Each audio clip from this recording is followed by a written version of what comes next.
English premier ലീഗിൽ കഴിഞ്ഞ രാത്രി നടന്ന മത്സരത്തിൽ വിജയം കുറിച്ച ആഴ്സണൽ രണ്ടാം സ്ഥാനത്തേക്കെത്തി. സ്വന്തം മൈതാനത്ത് ഇപ്സ്വിച്ച് ടൗണിനെ എതിരില്ലാത്ത ഒറ്റ ഗോളിന് പരാജയപ്പെടുത്തിയാണ് ആഴ്സണൽ ചെൽസിയെ മറികടന്ന് രണ്ടാം സ്ഥാനത്തേക്ക് മുന്നേറിയത്.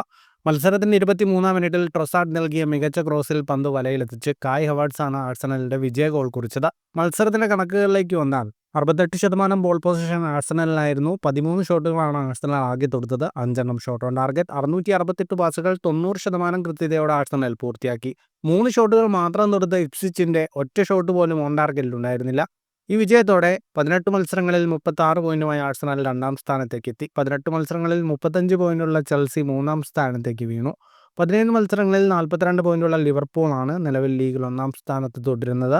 മറ്റൊരു മത്സരത്തിൽ ബ്രൈറ്റണും ബ്രെൻഫോർഡും ഗോൾ രഹിത സമനിലയിൽ പിരിഞ്ഞു. ഇതോടെ ബ്രൈറ്റൺ 26 പോയിന്റുമായും ബ്രെൻഫോർഡ് 24 പോയിന്റുമായും യഥാക്രമം ലീഗിൽ 10ഉം 11ഉം സ്ഥാനങ്ങളിൽ നിൽക്കുന്നു. ഫുട്ബോൾ ലോകത്തെ കൂടുതൽ വാർത്തകൾക്കും വിശേഷങ്ങൾക്കുമായി സ്പോർട്സ് കഫേ സബ്സ്ക്രൈബ് ചെയ്യുക.